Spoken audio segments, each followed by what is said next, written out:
আসসালামু আলাইকুম। আজকে আপনাদের দেখাবো কাঁচা আমের ঠান্ডা মজাদার জুস। এই গরমে আমাদের এক গ্লাস ঠান্ডা জুস পেলে কিন্তু আর কিছুই লাগে না। চলুন তাহলে শুরু করে ফেলি আজকের রেসিপিটি। প্রথমে নিয়ে নিচ্ছি টুকরো করা আম, এরপর মরিচ, লেবু, গোলমরিচের গুঁড়ো, বিট লবণ, চিনি, পুদিনা পাতা। আপনাদের হাতের কাছে যদি পুদিনা পাতা না থাকে তাহলে ধনিয়া পাতাও ইউজ করতে পারেন। আমি প্রথমে আমগুলো ব্লেন্ডার মেশিনে নিয়ে নিচ্ছি।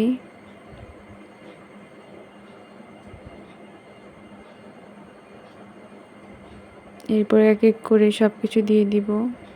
আমি মরিচ দিয়ে দিচ্ছি, আপনারা আপনাদের টেস্ট অনুযায়ী দিবেন। একটু লেবুর রস দিয়ে দিচ্ছি।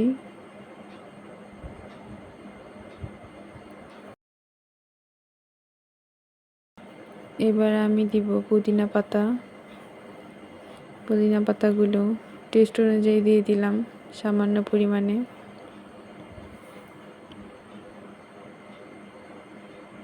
এরপর দিব একটু পরিমাণে বিট লবণ। এরপর গোলমরিচের গুঁড়োটা সামান্য পরিমাণে দিয়ে দিলাম। এবার চিনি দিব।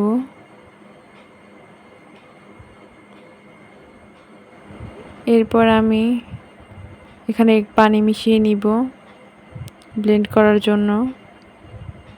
পরিমাণ মতো পানি দিতে হবে, আপনারাও দেখে বুঝে নেবেন কতটুকু পানির প্রয়োজন সেই অনুযায়ী।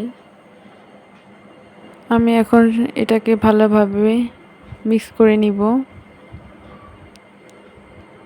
আমার অলরেডি মিক্সড করা শেষ, আপনারা দেখতেই পাচ্ছেন আমার জুস হয়ে গেছে।